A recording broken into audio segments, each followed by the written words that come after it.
বাংলা ভাষাকে নিয়ে আবার উত্তপ্ত হয়ে উঠল সিউড়ি রেল স্টেশন চত্বর। অভিযোগ, সংরক্ষিত টিকিট কাউন্টারে ফর্ম জমা দেওয়ার সময় একজন রেলকর্মী কিছুতেই বাংলা বলতে অস্বীকার করেন। তিনি বাংলা বলতে যে একদমই রাজি হন না। এর ফলে ঘটনাটিতে অত্যন্ত বিরক্ত হন, ক্রুদ্ধ হন সে সিউড়িরই বাসিন্দা নূর আলম। তিনি বাংলা পক্ষের সদস্য। ঘটনাটি সহজেই নজরে আসে তাদের এবং তারা ডেপুটেশন জমা দেয় এবং অত্যন্ত তীব্রতার সঙ্গে গর্গ চট্টোপাধ্যায়, যিনি বাংলার পক্ষের সম্পাদক, তিনি উপস্থিত ছিলেন এবং ঘটনাটির প্রতিবাদ জানান। আপনারা দেখুন ঘটনাটি কেমন হয়েছে। ক্ষমা চাইলাম এরকম কাজ, এরকম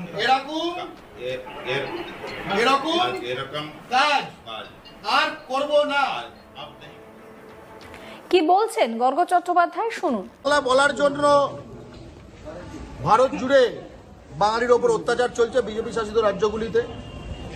এই বিজেপির কেন্দ্রীয় সরকারের শাসনাধীন যে রেল, যারা এই পশ্চিমবঙ্গ জুড়ে তাদের শাসনের এলাকা থেকে, স্টেটগুলো থেকে এখানে লোক পাঠায়, বাঙালি যেন পাওয়া যায় না, সেরকমই একজন এই সিউড়ি রেল স্টেশনে আমাদের বাঙালি দাদা নূর আলম, সে বাংলায় পরিষেবা চেয়েছিল বলে তাকে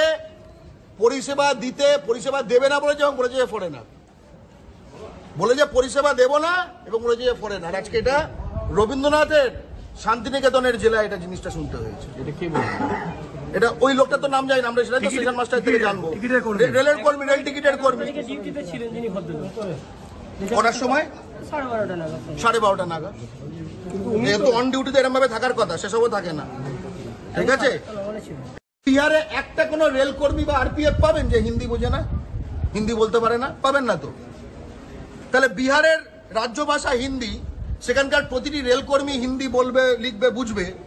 আর পশ্চিমবঙ্গে রাজ্য ভাষা বাংলা, সেখানে রেলকর্মী বাংলা বললে, ঠিক আছে, যে পরিষেবা চাইছে তাকে ফরেনার বলবে আর শাটার ডাউন করে দেবে। হ্যাঁ, বাঙালির রক্তে স্বাধীন হয়েছে এই ভারতবর্ষ, সাভারকারের রক্তে নয়। বাংলা ভাষায় কথা বললে কেন এইভাবে গর্জে ওঠা হচ্ছে এবং খারাপ ব্যবহার করা হচ্ছে, অসহ্য করা হচ্ছে বাংলাকে।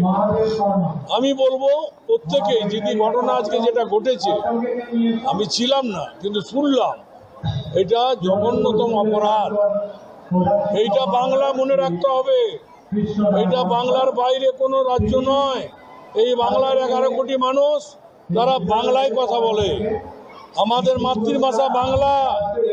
আমাদের দেশে 22টা ভাষার মধ্যে বাংলা ভাষা স্বীকৃতি ভাষা।